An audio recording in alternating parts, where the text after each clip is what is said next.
جس شخص کو دعائے قنوت یاد نہ ہو تو وہ کیا کرے گا؟ چنانچہ جس شخص کو دعائے قنوت یاد نہ ہو تو اسے یاد کرنے کی اولن کوشش کرنی چاہیے، اور جب تک یاد نہ ہو اس وقت تک یہ دعا پڑھتا رہے تو قدر گنجائش ہے۔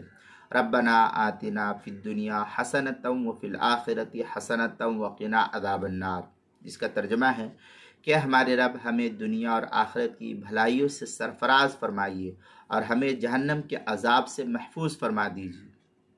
3 مرتبہ یہ دعا کو پڑھ لے، اور یہ بھی نہ پڑھ سکے تو کم از کم اللہم اغفر لی یا ربی 3 مرتبہ کہہ لے۔ چنانچہ فتاوی شامیہ میں ہے وَمَن لَا يُحْسِنُ الْقُنُوتَ بِقَوْلِ يَقُولُ رَبَّنَا آتِنَا فِي الدُّنْيَا وَالْآخِرَةِ قال ابو الليث يقول اللهم اغفر لي يكررها 3 وقيل يقول يا ربي 3 ذكره في ذخیرہ۔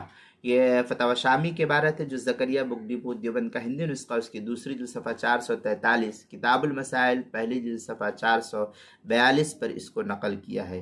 اب اس میں حکم یہ ہے کہ انسان کو دعائے قنوت یاد کرنے کی فکر کرنی چاہیے۔ جب تک یاد نہیں ہے اس وقت تک تو قدر گنجائش ہے ان دعاؤں کو پڑھنے کا، لیکن سرے سے صرف اسی کے اوپر اکتفا کر لینا یہ درست نہیں ہے۔ اس طریقے سے نماز درست نہیں ہوگی۔